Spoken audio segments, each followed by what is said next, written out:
Hi மக்களே, எல்லாரும் எப்படி இருக்கீங்க? நல்லா இருக்கீங்களா? நல்லா இருக்கீங்க நம்புறேன். ஸோ என்ன நடந்த விளாக்னு கேட்டிங்கன்னா, தம்ப்ளைன் பார்த்தவங்களுக்கு தெரிஞ்சிருக்கும் இது என்ன விளாக்னு சொல்லிட்டு. ஸோ ஒரு வேலை பார்க்கலாம் பரவாயில்ல, நானே சொல்லியிருக்கேன். ஜில்லுக்கு ரீசெண்டாக வந்துட்டு ப்ரெக்னன்சி வீடியோ நம்ம போட்டிருந்தோம். ஆல்ரெடி அவங்களுக்கு வயிறு வலிக்கு குறுக்கு வலிக்கு அந்த மாதிரி சொல்லியிருந்தாங்க. அது வந்துட்டு ஸ்கேனிங் கூப்பிட்டுருந்தாங்க, நம்ம போகவே இல்லை. ஸோ இன்னைக்கு பார்த்தீங்க அப்படின்னு சொன்னால் ஜில்லுக்கு வந்துட்டு ஸ்கேனிங் கூப்பிட்டு போக போகிறாங்க. ஸோ அங்கே போயிட்டு எப்படி இருக்கும் என்ன ஏது எதுவுமே எனக்கு தெரியல. எத்தனை மாதம் இருக்கும்? 2 மாதம் 1.5 2 மாதம் ஆயிட்டா? எப்படி சொல்கிறேன்? 26 சரி ஓகே, எனக்கு அப்புறம் தெரியல. இப்போ இவங்க சொல்கிறாங்க 2 மாதம் ஆக போகுது அப்படின்ற மாதிரி சொல்கிறாங்க. சரி ஓகே, என்ன ஏது அப்படின்றது இந்த லாக்ல இருக்கும். நான் எங்கே போகிறேன்னு பார்த்தீங்கன்னா டவுனில் இருக்க முத்து ஹாஸ்பிட்டல் தான் போகிறோம். அது என் ஃப்ரெண்டோட ஒய்ஃபு அவங்க ரெக்கமெண்டேஷன் பண்ணது. எங்கே இருக்குன்னா நம்ம வலுக்கோட பக்கம் தானே, அது வலுக்கோட பக்கத்தில் முத்து ஹாஸ்பிட்டல்னு சொல்லிட்டு நம்ம கோடீஸ்வரர் நகர் போகிற வழியில் இருக்குது. திருநெல்வேலியில் உங்களுக்கு தெரியும். ஸோ நிறைய இப்போ ஹாஸ்பிட்டல் தான் போகுது. நான் போயிட்டு அப்புறம் நான் உங்களுக்கு கூப்பிட்றேங்க எப்படி இருக்குது என்ன ஏது பார்த்து நான் சொல்கிறேன். இவ அலும்பல் வேற தாங்க முடியலங்க. எதுக்கு எடுத்தாலும் அது நாறுது இது நாறுது, ஐயோ வாமிட்டு வருது. சாக்கடைனா நாரத்தான் செய்யும். தெரியும்ல. அதான் இல்ல காது கேட்க மாட்டேங்க. வர மூக்குல சுவாசம் அதிகமாயிட்டு போகுது. என்ன பண்ணுதா, எனக்கு வர காது கேட்க மாட்டேங்க அப்படிங்க. ஆனா சுவாசம் வந்துட்டு அந்த இதுல உள்ளது வந்துட்டு சென்ஸ் அதிகமா இருக்குங்க. அப்ப இங்க உள்ள பவர் வந்து இங்க வந்துருச்சுன்னு நினைக்கிறேன். சரி ஓகே, இப்படி இழுத்தா காது கேக்கு, இப்படி விட்டா காது அது ஊழக்காது ஊழ நிறைய இருக்கும், அதனாலதான் அப்படி இருக்குன்னு நினைக்கிறேன். சரி ஓகேங்க, நான் ஹாஸ்பிட்டல் போயிட்டு நான் உங்களுக்கு கண்டினியூ பண்றேன். ஸோ ஹாஸ்பிட்டல் வந்துட்டோங்க. ஹாஸ்பிட்டல் வந்துட்டு நான் ஆல்ரெடி சொல்லியிருந்தேன் வல்கோட பக்கத்துல தான் இருக்கு முத்து ஹாஸ்பிட்டல். நான் உள்ள போயிட்டு எப்படி என்னன்னு எனக்கு தெரியல. போயிட்டு உள்ள ஆனால் வீடியோ எடுக்க முடியாது. நான் டோக்கன் போயிட்டு உள்ளே போயிட்டு என்னென்ன சொல்கிறாங்க என்னென்னு பார்த்துட்டு அதுக்கப்புறம் நான் வந்துட்டு முடிஞ்சால் வீடியோ எடுக்கேன். அப்படி இல்லை அப்படின்னா நான் வீட்டுக்கு வந்து உங்களுக்கு எக்ஸ்ப்ளனேஷன் பண்ணுறேங்க. டைம் என்னன்னு பார்த்தீங்கன்னா மணி 4:45. டோக்கன் போட்டோங்க. டோக்கன் நம்பர் பார்த்தீங்கன்னா 18. இன்னும் எத்தனை பேர் இருக்காங்கன்னு என்னன்னு தெரில. அதுக்குள்ளே போயிட்டு ரொம்ப வெக்கையாக இருக்குது. போயிட்டு ஒரு ஜூஸ் மட்டும் குடிச்சிட்டு வர போகிறோம் 2 பேருமே. எப்படி பார்த்தாலும் ஜூஸ் குடிச்சிட்டு வரதுக்குள்ளே ஒரு 4-5 பேர் போயிட மாட்டாங்களா? அதுக்குள்ளே வந்துடலாம் திரும்ப. நாங்கள் ஓரளவுக்கு டைம் கரெக்டாக இருக்கும்.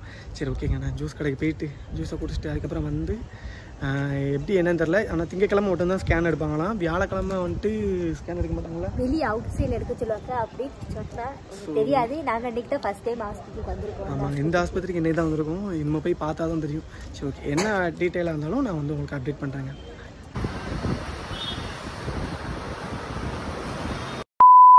ஹாஸ்பிட்டல்லாம் போயிட்டு வந்தாங்க. போயிட்டு வந்த இடத்துல ஹாஸ்பிட்டல் பார்த்தீங்கன்னா புது ஹாஸ்பிட்டல். இதுக்கு முன்னாடி வேறு ஹாஸ்பிட்டல் காமிச்சா இப்போ நியூவாக ஒரு ஹாஸ்பிட்டல் போனோமா.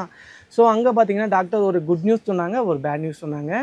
அது பேட் நியூஸ் கிடையாது, பட் ஆனால் வந்துட்டு ஒரு எங்களுக்கு இப்போதைக்கு வந்துட்டு அது கன்ஃபார்ம் ஆகாத ஒரு விஷயம். ஸோ அதனால் வந்துட்டு ஒன்று குட் நியூஸும் ஒன்று பேட் நியூஸ் அந்த மாதிரி தான் என்னை பொறுத்த அளவில்.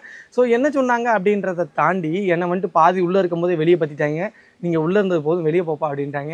ஸோ அதனால் என்னென்னா எனக்கு அவ்வளோ டீட்டெயில் எல்லாமே இந்த தடவை எனக்கு எதுவுமே தெரியாது. ஜில்லு தான் ஃபுல் அண்ட் ஃபுல் எல்லாமே உள்ளேருந்து கேட்டாங்க. டாக்டர்கிட்ட கொஸ்டின் கேட்டது அண்ட் என்னென்ன நடந்துச்சு அப்படின்றத ஜில்லுக்கு தான் தெரியும். அதனால் ஜில்லுவே எல்லாத்தையும் உங்கள்கிட்ட ஷேர் பண்ணுவாங்க. இவங்க வெளியே போனதுக்கப்புறம் எனக்கு வந்து என்னை அந்த ஸ்கேன் பார்த்தாங்க. ஸ்கேன் அதுக்கு தானே வெளியே தள்ளினாங்க. அப்போது தண்ணி குடிக்க மாட்டேமா, வாந்தி வருது, உனக்கு வாமிட்டிங் அதிகமாக இருக்கா அப்படின்னு கேட்டாங்க. அப்போ நான் சொன்னேன் ஆமாம் மேடம். தண்ணி குடிச்சா தானே? குடிச்சோம் ஐஸ் தண்ணி தான். ஐஸ் கட்டியில் தண்ணி வேணுமா உங்களுக்கு? இல்லை, அது வந்து நல்லா அதான் மூக்கு ஒழுகுது இப்போ. பச்சை தண்ணி குடிக்க முடியல. ஸோ தண்ணி எனக்கு குடித்தா எனக்கு வாமிட்டிங் இருக்குது அப்படிங்கையும் அவங்க நீ தண்ணி குடித்தாதான் அந்த மூமெண்ட்லாம் தெரியும் அப்படின்னு சொன்னாங்க. இப்போ ஒரு சுத்தமாக உனக்கு தெரியல பாரு. இப்போ இதுக்கு முன்னாடி ஒரு அக்கா வந்தாங்க, அவங்களுக்கும் தெரியல அப்படின்னு சொல்லிட்டு லாஸ்ட்டு ஓரளவுக்கு விட்டு தெரிஞ்சது. அப்போது சொன்னாங்க என்ன குட் நியூஸ் அப்படின்னா கர்ப்பப்பையில் அந்த குழந்தை வந்து கர்ப்பப்பையில் தான் இருக்குது அப்படின்ட்டு சொன்னாங்க. பேட் நியூஸ் என்ன அப்படின்னா சொல்லிடுவா? சொல்லுங்க. என்ன அப்படின்னா எனக்கு வந்து 2 மந்த் தான் ஆகுது. 2 மந்த் முடிஞ்சதுக்கு 2 மந்த் முடியுது. இந்த எத்தனாம் தேதிமா? 27ஆம் தேதியோட முடியுது. 29ஆம் தேதி ஒரு ஸ்கேன் எழுதி கொடுத்துருக்காங்க. அந்த ஸ்கேன் எதுக்குன்னா குழந்தையோட அந்த இதய துடிப்பு வந்து எனக்கு கேட்கல அப்படின்ற மாதிரி சொன்னாங்க. கேட்கல அப்படின்லாம் இல்லை. ஸோ என்னன்னா அந்த குழந்தையோட கரு வந்துட்டு நம்ம கர்ப்பப்பைக்குள்ளே அந்த கரு காமிக்கும்ல. ஸோ அது வந்துட்டு நல்லா தெரியலை, விட்டு லைட்டாக தான் தெரியுது. ஸோ அதனால் வந்துட்டு ஆனால் குழந்தை வந்துட்டு கர்ப்பப்பையில் தான் இருக்குது. அது நல்ல விஷயம். ஸோ ஏன்னா ஃபஸ்ட் டைம் ஹாஸ்பிட்டலில் போய் நம்ம கேட்கும்போது அவங்க என்ன சொன்னாங்கன்னா இவங்களுக்கு பெயின் இருக்குது. டாக்டர் வந்துட்டு இவங்க தான் சொன்னாங்க டாக்டர்கிட்ட எனக்கு வயிறு வலி இருக்குது அப்படின்னு சொல்ல போய் டாக்டர் செக் பண்ணும்போது ஒருவேளை உனக்கு வலி இருந்ததுன்னா இதுக்கப்புறம் கண்டினியூஸாக வலி இருந்ததுன்னா 1 டைம் ஸ்கேன் எடுக்கணும் அப்படின்ற மாதிரி தான் அவங்க சொன்னாங்க. ஆனால் அவங்க என்ன சொன்னாங்க அப்படின்னா குழந்தை வந்து கர்ப்பப்பையில் இருக்கா இல்லை அந்த அதில் போகிற அந்த டியூப் அதில் இருக்கா அப்படின்ற மாதிரி தெரியல அப்படின்னாங்க. ஸோ அது கொஞ்சம் நாளைக்கு அப்புறம் ஸ்கேன் பண்ணி பார்க்கணும் அப்படின்னு சொல்லி அங்கே ஸ்கூட்டுக்கிட்டே இருந்தாங்க. பட் ஆனால் என் ஃப்ரெண்டோட அண்ணனோட ஒய்ஃப் அவங்க வந்துட்டு அந்த அக்கா மாதிரி அக்கா, ஸோ அவங்கள வந்துட்டு அந்த ஹாஸ்பிட்டலில் தான் வந்துட்டு குழந்தை பெக்கிறதுக்கு இது வந்துட்டு அட்மிட் பண்ணியிருந்தாங்க. ஸோ அங்கே தான் அது என்னது பிரசவம் பார்த்தாங்க, டெலிவரி. ஸோ எனக்கு டக்குன்னு வரலங்க. ஸோ அங்கே தான் வந்துட்டு டெலிவரி பார்த்தாங்களா. ஸோ அதனால தான் அந்த ஹாஸ்பிட்டலில் போய் ரெஃபர் பண்ணி அங்கே ஜாயின் பண்ணது. ஸோ அங்கே போனப்போ டாக்டர் சொல்லிட்டாங்க, உண்மையிலே கர்ப்பப்பையில் தான் குழந்தை இருக்குது, ஆனால் அது தெளிவாக தெரியலை, இன்னும் கொஞ்ச நாள் போட்டும் இன்னும் 1 வீக் கழிச்சு வந்துட்டு மறுபடியும் போயிட்டு நான் ஒரு இடத்துல ஸ்கேன் பண்ணதுக்கு ஸ்கேன் எடுக்க எழுதி தரேன் அப்படின்னு சொல்லிட்டு எழுதி கொடுத்தாங்க. அந்த ஸ்கேன் சென்டரில் போயிட்டு இன்னும் 1 வீக் கழிச்சு ஸ்கேன் பண்ணி பார்க்கணும். ஸ்கேன் பண்ணி பார்த்ததுக்கப்புறம் தான் தெரியும் அது எப்படி என்ன ஏதுன்னு சொல்லிட்டு. ஏன்னா அந்த ஃபஸ்ட்டு போன ஹாஸ்பிட்டலில் அது அந்த இதில் நான் அண்ணா சொன்னது இல்லையா, ஸோ குழந்தை வந்துட்டு எப்படி இருக்குது என்னன்னு தெரியல, அதுக்குள்ளேயும் குழந்தை வளர்றதுக்கான அந்த ஊசி மாத்திரைலாம் கொடுத்துட்டாங்க. போட வேண்டாம், எனக்கு அது வந்துட்டு நல்லா இதானதுக்கப்புறம் நம்ம இன்னும் ஒரு 1 வீக் போனதுக்கப்புறம் இன்னும் இல்லை ஒரு 1 மந்த் போனதுக்கப்புறம் நல்லா கன்ஃபார்ம் ஆனதுக்கப்புறம் குழந்தை வளர்றதுக்கான எல்லா இது வந்துட்டு நம்ம கொடுக்க ஆரம்பிப்போம் அப்படின்ற மாதிரி சொன்னாங்க. ஸோ ஹாப்பியாக தான் இருக்கும். அண்டு ஓரளவுக்கு இப்போ வந்துட்டு கிளியர் ஆயிடுச்சு.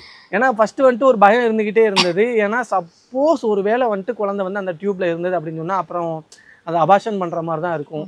ஏன்னா டியூப்பில் இருந்தது அப்படின்னு சொன்னால் இவங்களுக்கு ரொம்ப ரிஸ்க்கு, அப்படியே வந்துட்டு குழந்தை இது பண்ணவும் மாட்டாங்க. அதனால தான் ரொம்ப பயந்துக்கிட்டே இருந்தோம். இருந்தாலும் சரி ஒன்றும் இருக்காது அப்படின்ற ஒரு நம்பிக்கை இருந்தது. ஸோ ஒரு பிரச்சனையும் இல்லைங்க. ஆமாங்க, குழந்தை வந்து கர்ப்பப்பையில் தான் இருக்குது அப்படின்ற மாதிரி சொன்னாங்க. நெக்ஸ்ட் டைம் அடுத்த விளாக் வந்துட்டு நான் இவங்களுக்கு ப்ரெக்னன்சி அப்டேட் வந்துட்டு நான் அடுத்த விளாக் வந்துட்டு நான் இவங்களுக்கு ஸ்கேன் எடுக்க போவேன். ஸ்கேன் எடுக்க போகும்போது அந்த ஸ்கேன் ரிப்போர்ட் எல்லாத்துலேயும் உங்கள்கிட்ட நான் காமிக்கேன் எப்படி இருக்குது என்ன ஏதுன்னு. ஸோ பார்க்கலாம் எப்படி இருக்குன்னு சொல்லிட்டு. ஓகேங்க, லவ் யூ ஆல், எல்லாருமே சேஃபாக இருங்க. அண்ட் முடிஞ்ச அளவுக்கு நீங்களும் தண்ணி குடிங்க. இவங்க வந்துட்டு தண்ணி குடிக்கல அப்படின்றக்காண்டி ஆனந்த் ப்ரோ ஜூஸ் எதுவும் வாங்கி கொடுங்க அப்படின்வாங்க. ஆல்ரெடி நிறையா அவங்கள்ட்ட வாங்கி கொடுத்துக்கிட்டு தான் இருக்கேன் நான். மாதுளம்பழம் ஜூஸு என்னால் முடிஞ்சது, மாதுளம்பழம் ஜூஸு அதுக்குன்ட்டு டெய்லியெலாம் நான் வாங்கி கொடுக்கல. நேற்று வந்துட்டு செவ்வாழை ஜூஸ். ஸோ செவ்வாழையில் வந்துட்டு அது நல்லா இருக்காதுல இவங்களுக்கு. செவ்வாழையில் வந்துட்டு வேர்க்கல்ல போட்டு லைட்டாக பரபரன்னு அரைச்சி அதில் தூவி போடும்போது டேஸ்ட் எனக்கு நல்லா இருந்ததுங்க, நான் நல்லா சாப்பிட்டேன். இவங்க வந்து ஒரு வாய் அப்படின்ட்டு இவங்க பெரிய இவங்க ஒன்று திங்க மாட்டேன். அப்போ நான் என்ன பண்ணணும், அப்போ எனக்குன்னு நானே செல்ஃபிஷாக நானே அரைச்சி நானே திங்கணும். அப்படி தின்னாதான் கரெக்டாக இருக்கும். நக்கு அது எப்படி இவங்களுக்கு பிடிச்சிச்சுன்னா உடனே கிளிப் ஆகலாம். அப்போ எவன் செய்யறது, செஞ்சா எல்லாத்துக்கும் 2 பேத்துக்கு இருக்கோம்னா 2 பேத்துக்கு சேர்த்து தான் செய்ய முடியும். ஸோ இது வந்துட்டு லேடிஸுக்கு தெரியும். ஸோ அந்த பிரச்சனை என்னன்ட்டு அதுக்காண்டி இவங்க லேடிஸா இல்லையான்னு என்கிட்ட கேட்டுறாதீங்க, இவங்களுக்கும் தெரியும். அது புரியலையா, புரியுற மாதிரி சொல்றேன். இப்போ நீங்க வந்துட்டு வீட்டுல தோசை சுடுறீங்கன்னு வச்சுக்கோங்களேன், நீங்க உங்களுக்குன்னு சுட்டு சாப்பிடுங்க, பிள்ளைங்களுக்குன்னு கொடுத்துருவீங்க. ஹஸ்பண்ட் வந்து வெளியே போயிட்டாங்க இல்ல வேலைக்கு போயிட்டாங்க, வெளியே போயிட்டு வர டைம் ஆகும் அப்படின்னா அவங்க வந்து ஃப்ரெஷ் அப் ஆகிட்டு சாப்பிட உட்காரும்போது திரும்ப மறுபடியும் அடுப்பை பற்ற வச்சு மறுபடியும் ரெடி பண்ணி இது பண்ணணும். அது ஓகே, நம்ம செய்ய வேண்டியது நம்ம கடமை, நம்ம செய்யறோம் அப்படின்றத தாண்டி அப்படின்ற மாதிரி ஒரு எண்ணம் வரும் தெரியுமா. அந்த எண்ணங்கள் அப்போது எனக்கு வந்துச்சு, நான் இது கடுப்பா இருக்கு அப்படின்னு சொல்லிட்டு. ஆனா நாங்க அது சலிக்காம செய்யறோம்ல, சலிக்காம கிழிச்சிக்க நீங்க. இப்போ 11 மணி 12 மணிக்கு வந்தாலும் சாப்பாடு வச்சு கொடுப்போம். கிழிச்சு தள்ளிடுவா. நான் வந்து நீயே சுட்டுக்குவாயம்மா அப்படின்பா. இல்ல நான் வந்துட்டு கொஞ்சம் இதா போனோம்னா இப்ப என்ன செய்யணும், உங்களுக்கு தேவை நீங்க சுட்டு சாப்பிடுங்க, எல்லாம் நீங்க பேசாம படுங்க அப்படின்றவா. அப்படி சொல்ற ஒண்ணு நடிப்ப போடக்கூடாது, சரியா? சுட்டு கொடுத்ததே கிடையாது, சுட்டு கொடுத்ததே கிடையாதுன்னு நான் சொல்ல மாட்டேன். சுட்டு கொடுத்துருக்கா, ஒண்ணு அப்படி நடக்கும், இல்லன்னா இப்படி நடக்கும், இல்லன்னா அதை தாண்டி நடக்கும். 9 மணிக்கு அப்ப 9:30 10 மணிக்கு அப்புறம் நல்லா தூங்கி முடிச்சிருப்பேன். வரலையா எனக்கு என்னன்னு போச்சு, நான் அப்படியே இழுத்து மூடி படுத்து தூங்கிடுவேன்.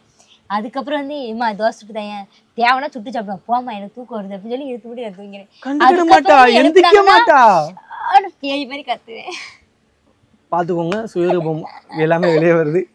ஓகேங்க, லவ் யூ ஆல், எல்லாருமே முடிஞ்ச அளவுக்கு சேஃபாக இருங்க. ஆனால் அதிகமாக தண்ணி குடிங்க, ஜூஸ் முடிஞ்சா இளநீ இல்லைன்னா வாட்டர்மெலன். ஸோ ஓகேங்க, பாய் பாய்.